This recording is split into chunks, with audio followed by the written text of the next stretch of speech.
Doctor Baba Saheb Ambedkar Open university.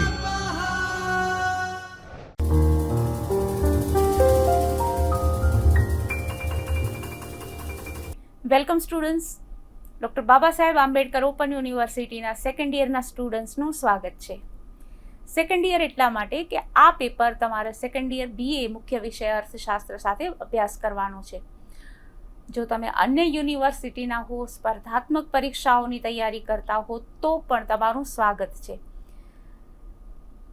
Second યરના students જે લોકોએ અર્થશાસ્ત્ર મુખ્ય વિષય તરીકે પસંદ કરેલો છે એ વિદ્યાર્થીઓએ આ પેપર 5 આંકડાશાસ્ત્રનો પરિચય એનો અભ્યાસ કરવાનો રહે છે. જે વિદ્યાર્થીઓએ અર્થશાસ્ત્ર ગૌણ વિષય તરીકે પસંદ કરેલો છે એ વિદ્યાર્થીઓએ આ પેપર કરવાની જરૂર રહેતી નથી. પણ જો તમને એમાં વધારે રસ પડતો હોય તો તમે અલગથી માત્ર આ એક પેપરમાં એડમિશન લઈને પણ એનો અભ્યાસ કરી શકો છો. એટલે વેલકમ ઓલ. તમને યાદ હશે કે આપણે નિશ્ચાયક અને શ્રેણિક આંકડાશાસ્ત્ર પરિચયનું એકમ 4 એના આગળ 2 ભાગ આપણે કરી ચૂક્યા છીએ. એટલે આજે આપણે ભાગ 3 કરવાના છીએ, નિશ્ચાયક અને શ્રેણિકનો ભાગ 3. આ પહેલાના 2 ભાગમાં આપણે નિશ્ચાયક અને શ્રેણિકનો પરિચય લીધો હતો, એના ગુણાકાર કઈ રીતે થઈ શકે, સરવાળો કઈ રીતે થઈ શકે એનો પરિચય લીધો હતો. અને પછી ધીમે ધીમે તબક્કાવાર આપણે આ નિશ્ચાયક અને શ્રેણિકની મદદથી આપણે અર્થશાસ્ત્રીય સમસ્યાઓ કેવી રીતે ઉકેલી શકીએ એ તરફ આપણે આગળ વધ્યા. એટલે કે આપણે એ પ્રશ્ન જે થાય છે કે અર્થશાસ્ત્ર અને આંકડાશાસ્ત્રનો સંબંધ શું સ્થાપિત કરી શકીએ. તો જે પણ રીતે તમે અર્થશાસ્ત્રનો અભ્યાસ પહેલેથી કરો છો એટલે તમને ખ્યાલ જ હશે કે આપણે ટેબલમાં એટલે કે કોષ્ટક બનાવીને માહિતીની રજૂઆત કરીએ છીએ, આકૃતિઓ મૂકીએ છીએ. તો આ બધી આંકડાશાસ્ત્રીય પદ્ધતિ છે, અથવા તો એને ગાણિતિક પદ્ધતિ પણ કહી શકાય. એટલે ગાણિતિક પદ્ધતિઓની મદદથી આપણે આર્થિક માહિતી રજૂ કરીએ છીએ, એને સરળ બનાવીએ છીએ, ફરીથી એને એક્સેસ કરી શકાય એ રીતે આપણે સ્ટોર કરીએ છીએ અને વધારે યોગ્ય રીતે એને ગોઠવીએ છીએ જેથી એનું એનાલિસિસ સારી રીતે થઈ શકે. અર્થશાસ્ત્રની સમસ્યાઓ, સમય ઓછો છે, ઘણું ઉત્પાદન કરવું છે, ઉત્પાદનના સાધનો ઓછા છે, પણ ઘણી બધી વસ્તુઓમાં ઉત્પાદન કરવાનું છે. આ બધી સમસ્યાઓ આપણને અર્થશાસ્ત્રની સમસ્યાઓ તરીકે જાણીએ છીએ. તેવી જ રીતે આપણે ઘર પરિવારની વાત કરીએ તો આપણી પાસે સમય ઓછો છે, પણ આપણે 3 થી 4 એવા બધા કામ કરવાના છે જે પેરેલલ કરવાના છે, એક સાથે કરવાના છે. તો એ 4 કામ વચ્ચે આપણી પાસેના સમયનું વિભાજન કઈ રીતે કરીએ, કયા કામ માટે વધુ સમય ફાળવીએ, કયા વિષયની તૈયારી કરવા માટે વધુ સમય ફાળવીએ, આવી ઘણી બધી બાબતો જે છે એના ઉકેલ માટે આપણે નિશ્ચાયક અને શ્રેણિકનો ઉપયોગ કરી શકીએ. તો આજે આપણે ભાગ 3માં જે બાબત અભ્યાસ કરવાના છીએ એ છે સહ અવયવજ શ્રેણિક, એટલે એડજોઇન્ટ ઓફ A. એને આપણે સિમ્બોલમાં ADJ.A એ રીતે બતાવીએ છીએ. હવે અને પછી આપણે અભ્યાસ કરવાના છીએ વ્યસ્ત શ્રેણિકનો. એને બતાવીએ છીએ A અને એની ઉપર -1 થી આપણે એની રજૂઆત કરી શકીએ. તો એ આપણું આખું જે સૂત્ર બને છે એ આ રીતે બનશે. એટલે એટલા માટે આપણે સહ અવયવજ શ્રેણિક એનો અભ્યાસ કરવાના છીએ સૌથી પહેલા. પછી આપણે વ્યસ્ત શ્રેણિકનો અભ્યાસ પણ કરવાના છીએ, ઇન્વર્સ મેટ્રિક્સનો, અને એના આધારે કિંમત શોધવાના છીએ. આગળ આપણે વધીએ તો હવે આપણો ઉદ્દેશ શું છે કે અર્થશાસ્ત્રીય ઉદાહરણથી શ્રેણિક વિશે સમજૂતી મેળવવી. નિશ્ચાયક અને શ્રેણિક બંનેનો સિમ્બોલિક પ્રેઝન્ટેશન, એટલે ક્યારે ઊભી રેખા કરી શકાય, ક્યારે વળાંકવાળી રેખા કરવાની હોય છે, એના વિશે તમે પરિચિત છો. આજે આપણે અર્થશાસ્ત્રની એક ઉદાહરણ લેશું અને એના આધારે શ્રેણિક વિશેની સમજૂતી મેળવશું. આ ઉદાહરણ બીજું છે, ભાગ 2, નિશ્ચાયક અને શ્રેણિકનો ભાગ 2 છે. એમાં આપણે ઉદાહરણ પહેલું લઈને એક કિંમત શોધવાની અથવા તો અર્થશાસ્ત્રીય સમસ્યાનો ઉકેલ કરવાની આપણે કોશિશ કરેલી હતી. ઉદાહરણ બીજું શું છે કે ધારો કે 2 વસ્તુ છે, એક ઉત્પાદક છે, 2 વસ્તુ બનાવે છે, વસ્તુ A અને વસ્તુ B. તમને ખ્યાલ છે કે ઘણા બધા ઉત્પાદકો એક સાથે ઘણી બધી વસ્તુઓનું ઉત્પાદન કરતા હોય. ફોર એક્ઝામ્પલ, જે લોકો મેડિસિન, દવા બનાવતા હોય એ લોકો કોસ્મેટિક પણ બનાવતા હોય છે. કારણ કે મોટાભાગે એની મશીનરી સેમ હોતી હોય છે. બ્યુટી ક્રીમ બનાવતા હોય છે, સ્કિનની ટ્રીટમેન્ટ માટે ડૉક્ટર આપણે પ્રિસ્ક્રિપ્શનમાં આપે ટ્યુબ હોય, તો એ જ મશીનરીથી લગભગ આપણે બ્યુટી ક્રીમ પણ પ્રોડક્શન કરી શકાતું હોય છે. તેવી જ રીતે દાખલા તરીકે ટાટા કંપની છે ઘણી બધી વસ્તુઓનું ઉત્પાદન કરે છે. તો કોઈ એક કંપની છે એ 2 વસ્તુઓનું ઉત્પાદન કરે છે એવું આપણે માનીને આગળ ચાલીએ. વસ્તુ છે A અને B, મશીન છે 2, મશીન M1 અને મશીન M2, આ રીતે 2 મશીન છે. હવે પ્રશ્ન ક્યાં ઊભો થાય છે કે ઉત્પાદન કરવું હોય તો એ મશીન કેટલા કલાક માટે ચાલુ રાખી શકાય? હવે એક જ મશીન બંને વસ્તુના ઉત્પાદનમાં જોઈએ. M1 છે એનાથી A અને B બંને વસ્તુનું ઉત્પાદન કરવાનું છે. M2 છે એ પણ બંને વસ્તુના ઉત્પાદનમાં કામમાં આવવાની છે. એવું નથી કે કોઈ એક મશીન ધારો કે M2 એ વસ્તુના ઉપયોગમાં કરે અને M1 છે B વસ્તુના ઉપયોગમાં, એક મશીન એક વસ્તુ બનાવે એવી વ્યવસ્થા હોય તો કોઈ પ્રશ્ન ઊભો થતો નથી. પ્રશ્ન એ છે કે બંને વસ્તુનું ઉત્પાદન કરવા માટે બંને મશીનની જરૂર છે. હવે એનાથી આગળની પણ સમસ્યા જોઈએ. એ વસ્તુ બનાવવા માટે મશીન પહેલું છે એ 3 કલાક જોઈએ અને મશીન બીજું છે એ 5 કલાક જોઈએ. તો બંને મશીન એક 3 કલાક અને બીજું 5 કલાક જોઈએ.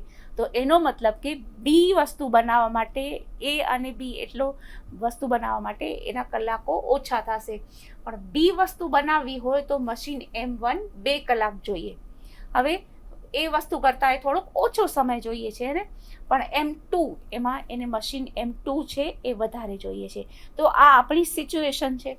હવે M1 છે કોઈ પણ મશીનની એક વર્કિંગ અવર્સ હોતા હશે કે આ મશીન આટલા કલાક સુધી સતત યુઝ કરી શકાય, પછી મશીનને રેસ્ટ આપવાનો રહે. M1 છે એ વધુમાં વધુ 36 કલાક ઉપયોગમાં લઈ શકાય, 36 કલાક. M2 છે એ વધુમાં વધુ 60 અવર્સ 60 કલાક એને ઉપયોગમાં લઈ શકાય. એટલે આપણે શોધવાનું શું છે કે હવે આપણી પાસે 36 કલાક છે M1 માટે, તો કેટલા 3 કલાકના કેટલા 2 કલાકના પાર્ટ કરીએ એ વસ્તુ બનાવવા માટે અને બી વસ્તુ બનાવવા માટે. તો દર અઠવાડિયે એ વસ્તુના અને બી વસ્તુના કેટલા એકમોનું પ્રોડક્શન થઈ શકે, આટલી વસ્તુ બનાવવી, સોરી એ તો શોધવાનું છે. મશીન 2 મશીન છે, 2 વસ્તુ છે, એના કલાકો છે કે 36 કલાક મશીન 1 ચાલુ રહે, 60 અવર્સ M2 ચાલુ રહે. આ બધી સિચ્યુએશન છે. 60 કલાકથી વધારે M2 યુઝ કરી શકાય નહીં. તો 10 ગુણ્યા 6 એટલે કે 60 કલાક જો બી વસ્તુ બનાવવામાં આપીએ તો એ વસ્તુ ન બની શકે, અને બધા કલાક જો આપણે એ વસ્તુ બનાવવા માટે આપીએ તો બી વસ્તુ ન બની શકે. પણ બંને વસ્તુનું ઉત્પાદન જરૂરી છે. આગળ વધીએ, હવે ઉકેલ શોધીએ. તો દાખલા તરીકે 2 વસ્તુ છે A અને B, જો ગોઠવવાની છે માહિતી, અહીંયાથી તમે ધારો કે કઈ જ એકદમ સીધી સાદી રજૂઆત કરો, ધીમે ધીમે એક પછી એક સ્ટેપ આગળ વધો. પહેલાં તો સમસ્યા જે છે એને રકમમાંથી એને વસ્તુને ગોઠવો. જો વસ્તુ કેટલી છે A અને B, મશીન M1 છે એને 3 કલાક જોઈએ અને 2 કલાક બી વસ્તુ માટે જોઈએ. મેક્સિમમ 36 કલાક M1 પાસે છે. M2 મશીન A માટે વધુમાં વધુ 5 કલાક અને B માટે 10 કલાક, એના વધુમાં વધુ 80 કલાક છે. હવે X અને Y વધુમાં વધુ કેટલું પ્રોડક્શન થઈ શકે આગળ જોઈએ. તો ધારો કે કંપની A, અહીંયા એક પ્રિન્ટિંગ મિસ્ટેક મારી થઈ લાગે છે જે તમને બતાવું કે અહીંયા વધુમાં વધુ 80 કલાક લખેલા છે, રાઈટ, અને ફર્સ્ટ સ્લાઇડ છે તેમાં 60 અવર્સ લખેલા છે. પણ આપણે આગળ જે ગણતરીમાં છે હંમેશા 80 પ્રમાણે ગણતરી કરી છે, એટલે 80ની રકમ અહીંયા કાઉન્ટ કરજો તમે, રાઈટ. તો ધારો કે કંપની A વસ્તુના X એકમો અને B વસ્તુના Y એકમો બનાવે છે. હવે X આપણે એ તો શોધવાનું છે કે A વસ્તુના કેટલા એકમો બને, B વસ્તુના કેટલા એકમો બને એ તો શોધવાનું છે. તો એ વસ્તુના એકમો બનાવવા માટે 3x + 2y = 36 કલાક આપણી પાસે એક મશીન છે, રાઈટ. 36 કલાક કયું મશીન છે? તો M1 આપણી પાસે 36 કલાક છે. એમાંથી A વસ્તુના X એકમો અને બી વસ્તુના વાય એકમો આપણે બનાવી શકીએ છીએ. હવે 5x એટલે એ વસ્તુ માટે 5 કલાક અને બી વસ્તુ માટે 10 કલાક આપણે M2 લઈએ છીએ, જે મેક્સિમમ આપણી પાસે 80 કલાક છે.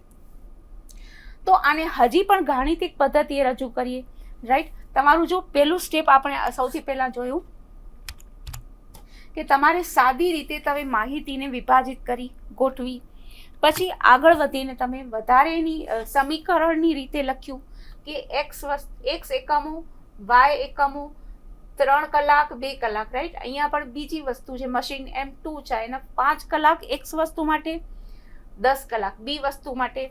હવે આ વસ્તુ આપણે એમાંથી હવે નિશ્ચાયક અને શ્રેણિકની રીતે આપણે રજૂઆત અને સમસ્યાનો ઉકેલ લેવાના છીએ. તો ધારો કે 3, 2, 5, 10 આ રીતે આપણે વસ્તુ આંકડા આપણી પાસે ફિગર મળ્યા, જેનાથી આપણે અહીંયા રજૂઆત કરીએ. તો 3, 2, 5 અને 10 અહીંયા એ રીતે એની રજૂઆત થશે. હવે એક્સ અને વાય શું છે? એક્સ અને વાય એ અનનોન ફિગર છે, આપણને ખબર નથી એવી સંખ્યા છે કે એ વસ્તુના કેટલા એકમો બનશે તો એક્સ એકમો બનશે, વાય વસ્તુના બી વસ્તુના કેટલા એકમો બનશે તો વાય જેટલા બનશે, એ વસ્તુના એકમો એક્સ બનશે, બી વસ્તુના એકમો વાય બનશે, અને એક્સ અને વાય એટલે કેટલા એ શોધવાનું છે. તો એમાંથી આપણે કેટલા કલાક આપણે મશીનોનો ઉપયોગ કરીએ છીએ? તો 3 અને 2 આપણી ખબર છે કે આ કલાકો છે, અને આ બીજી વસ્તુ માટેના કલાકો છે. હવે આપણે આ છે એની મેક્સિમમ લિમિટ જે કલાકો પ્રમાણે આપણે રજૂ કરીએ છીએ કે M1 36 કલાક યુઝ કરી શકીએ છીએ, અને M2 એટલે કે મશીન નંબર 2 80 કલાક આપણે યુઝ કરી શકીએ છીએ. હવે અહીંયા ગુણાકાર આપણે કરવાનો છે કે જે કેવી રીતે આપણે નિશ્ચાયક અને શ્રેણિકમાં ગુણાકારની જે રીત કરવાની થાય છે એ અહીંયા આગળ આવે છે. હવે તે પહેલાં આપણે એ પ્રશ્ન શોધી શકીએ કે આ વેલ્યુ જે શોધવાની છે એમાં ધારો કે કોઈ એક શ્રેણિક હોય તો એવો શ્રેણિક બીજો હોવો જોઈએ કે જેથી a ગુણ્યા b બરાબર b ગુણ્યા a બરાબર 1 થાય, એટલે કે યુનિટ થાય. આ a into b is equal to b into a બરાબર 1 એટલે કે યુનિટ થાય. 1 થવો જોઈએ. કઈ રીતે એ હું તમને બતાવું. આપણે વ્યસ્ત શ્રેણિક તેના માટે પહેલાં શોધીએ. આપણી સમસ્યા છે એ આપણે જોઈ લીધી કે આ આપણે કેટલા એકમો બનશે, અહીંયા મેક્સિમમ 36 કલાક, મેક્સિમમ 80 કલાક, એ રીતે ઉપયોગ કરીએ તો મેક્સિમમ કેટલા એકમોનું ઉત્પાદન મળશે. એના માટે આપણે જે ઉપયોગ કરવાના છીએ એ છે વ્યસ્ત શ્રેણિકની પદ્ધતિ. એટલે આ વ્યાખ્યાન ખંડમાં તમે વ્યસ્ત શ્રેણિકની મદદથી ઉકેલ શોધો છો. તો વ્યસ્ત શ્રેણિકનું સૂત્ર છે a-1 બરાબર એડજોઇન્ટ ઓફ a નીચે a. હવે ધારો કે કોઈ એક a એવો ચોરસ શ્રેણિક હોય, જુઓ ચોરસ શ્રેણિક છે, અહીંયા આપણે બાબત કરવાની છે. શ્રેણિક એટલે જેટલી હાર એટલા જ સ્તંભ હોય, એવો ચોરસ શ્રેણિક હોય તો તેવો જ બીજો શ્રેણિક એવી રીતે b શોધી શકાય કે જેથી a ગુણ્યા b બરાબર b ગુણ્યા a બરાબર 1 થાય. હવે એક એટલે કે યુનિટ શ્રેણિક. હવે તમને આમાં થોડુંક તમારી પુસ્તકના તમારી બુકમાં મદદ લેજો. તમને ખ્યાલ છે કે પ્રકારો એ બધું મેં તમને ડુ ઇટ યોર સેલ્ફમાં આપ્યું છે કે રીડ કરી લેજો, એકદમ ઇઝીલી આપેલું છે. એના શ્રેણિકના પ્રકારો આપેલા છે. તો તમારે એકમ શ્રેણિક એટલે શું એનું આઈડેન્ટિટી શ્રેણિક તરીકે એમાં આપેલું છે. એટલે આઈ એનો સિમ્બોલ તરીકે પ્રેઝન્ટ કરેલો છે. એટલે એવો શ્રેણિક જેના આ બે ઘટકો શૂન્ય હોય પણ બાકીના ઘટકો હોય છે એ 1 હોય છે. એટલે એની યુનિટ એટલે આઈડેન્ટિટી શ્રેણિક આપણે કહી શકીએ છીએ, રાઈટ. ત્રિહાર પણ હોઈ શકે, ત્રિહાર નિશ્ચાયક શ્રેણિક પણ હોઈ શકે. હવે અહીંયા આપણે a ની કિંમત શોધીએ. a ની કિંમત શોધતા તમને ખ્યાલ આવે છે કે એનો આપણે ક્રોસ ગુણાકાર કરીએ છીએ. 3 ગુણ્યા 10 ઓછા 5 ગુણ્યા 2. તો શું એનો ઉકેલ આવે છે? તો 3 ગુણ્યા 10 એટલે કે 30 ઓછા 10 બરાબર 20. એક શરત એ હોવી જોઈએ કે આ રીતે જે આપણે a ની વેલ્યુ શોધીએ છીએ એ 0 ન હોવી જોઈએ. અહીંયા 0 નથી કારણ કે એનો જવાબ 20 આવે છે. 20 એ શૂન્ય નથી, એટલે આગળ એની પ્રોસેસ થઈ શકશે. હવે ધારો કે કોઈ તમને દાખલો એવો પૂછાઈ ગયો હોય કે અહીંયા જ તમારો જવાબ 0 આવી જાય, રાઈટ. તો 0 આવી જાય તો એનો કેવી રીતે પછી જવાબ આગળ વધી શકે નહીં, કારણ કે જો આ એ છે આપણે ક્યાં વ્યસ્ત શ્રેણિકમાં ઉપયોગ કરવાના છીએ? વ્યસ્ત શ્રેણિકમાં adjoint of a divide by a નો તમે યુઝ કરવાના છો. હવે એડજોઇન્ટ ઓફ એ તો આપણે આગળ શોધીએ છીએ, પણ તે પહેલાં આપણે એની વેલ્યુ શોધીએ. જો અહીંયા જ તમને શૂન્ય મળી જાય તો પછી એનો ભાગાકાર કેવી રીતે કરી શકો? દાખલા તરીકે તમારો એક પ્રશ્ન છે કે 50 ભાગ્યા શૂન્ય, તો એનો જવાબ કોઈ દેતો નથી, આગળ ગણતરી થતી નથી. અહીંયા આપણે ભાગાકાર તો કરવાનો છે. આપણે શેનો ભાગ પાડવાનો છે? કલાકોનો ભાગ પાડવાનો છે. કે એક મશીન છે M1 એ કેટલા કલાક એ અને બી વચ્ચે ભાગે પાડીને આપણે કામ માટે લગાવીએ. તેવી જ રીતે ભાગ પાડવાનો છે મશીન M2નો એ અને બી વચ્ચે કેટલા કલાક ભાગે પાડીએ. તો આ રીતે આપણે ભાગાકાર તો કરવાનો છે, પણ જો શૂન્ય આવતું હોય તો આપણી પાસે એનો આગળની પ્રોસેસ જ થાય નહીં. એટલે અહીંયા 0 જવાબ ન આવવો જોઈએ, અને આપણો પણ નથી આવતો તો આગળની પ્રોસેસ થઈ શકશે. હવે એડજોઇન્ટ ઓફ એ. હવે એનો એવો સહ અવ્યવજ શ્રેણી એના કોઈ પણ ઘટકનો ઉપનિશ્ચાયક હોય, એટલે કે તે ઘટક જે હાર, અહીંયા મારી પ્રિન્ટિંગ મિસ્ટેક હંમેશા હશે, પણ એ તમે થોડી મને સોરી, એટલે કે તમે મને માફ કરજો. અહીંયા હાર અને સ્તંભમાં હોય તે હાર અને સ્તંભને અવગણીને બનતો નિશ્ચાયક. તમને 2/2 સુધીની લિમિટનો તમારા અભ્યાસક્રમમાં છે, પણ ત્રિહાર પણ હોઈ શકે, 3/3નો પણ હોઈ શકે. તો અહીંયા કઈ રીતે તમે સહ અવ્યવજ શ્રેણી કાઢી શકો? ધારો કે ત્રિહાર હોય તો અહીંયા એક હજી આગળ હોય તો 320 હોઈ શકે, 510 હોઈ શકે, તેવી રીતે આગળ જે 3 અને 3 હોઈ શકે. તો જે ઘટક હોય તેને અવગણીને બાકીની એક આહાર હોઈ શકે. ધારો કે આપણે અહીંયા ઇમેજિન કરીએ કે અહીંયા 0 છે, તો અહીંયા 0 આ હાર અને આ સ્તંભ મેં તમને એને અવગણીને આપણે બતાવવાનું થાય છે. તો અહીંયા એ તમને 2/2 હોય છે, એટલે આપણે 2/2 સુધી એની સમજૂતી લિમિટેડ રાખીએ છીએ. તો એનો સહ અવ્યવજ શ્રેણી એટલે શું? તો 3, 2, 5, 10. જુઓ, એનું દરેકની જગ્યા બદલાઈ ગઈ, રાઈટ? એકબીજાની જગ્યા એમાં એક્સચેન્જ થઈ છે. 3 અને 10ની જગ્યા એક્સચેન્જ થઈ છે, 5 અને 2ની જગ્યા એક્સચેન્જ થઈ છે, અને તે ઉપરાંત 5 અને 2ની નિશાની પણ એક્સચેન્જ થઈ છે, બદલાઈ ગઈ છે. પ્લસ હોય તો માઇનસ કરવાનું છે, અને માઇનસ હોય તો પ્લસ કરવાના છે. અહીંયા બધી જ ધન સંખ્યા છે, એટલે આ બે ધનમાંથી થશે ઋણ સંખ્યા, એટલે આ એનો સહ અવ્યવજ શ્રેણી કહીએ. હવે એનો આ સહ અવ્યવજ શ્રેણી કર્યો જેની બધાની સ્થાન એકબીજા સાથે બદલાય છે અને બેની નિશાનીઓ થાય છે. તો એનો પરિવર્ત શ્રેણીક લેવાનો છે. અહીંયા ફરીથી તમને ફોર્મેટ અલગ આપું છું કે જેથી કરીને તમને તમારું ધ્યાન ભંગ થાય, જાગૃત થાવ, કે સતત તમારું ધ્યાન તો દોરાયેલું જ રહે. અહીંયા આપણે જે નિશાની કરી છે એનો પરિવર્ત શ્રેણી એટલે 10 અને 3 એ પોતાના સ્થાનથી બદલાયેલા જ રહે છે, પણ 5 અને 2 એ પોતાના મૂળ સ્થાને આવી જાય છે, પણ એની નિશાનીઓ બદલાયેલી રહે છે. તો આ રીતે 10 અને 5, -2, -5 અને 3 એ રીતે આપણે એનો ગુણાકાર કરવાનો છે. જો આ બધા શું છે? તો મેક્સિમમ કલાકો છે, કે 10 કલાક આપણે બી વસ્તુના પ્રોડક્શન માટે M2 આપણને 10 કલાકની જરૂર છે, રાઈટ? તો 2 કલાક ત્યાં બીજા કોઈમાંથી બાદ કરવાના હશે ને, 5 કલાક છે બાદ કરવાના રહેશે.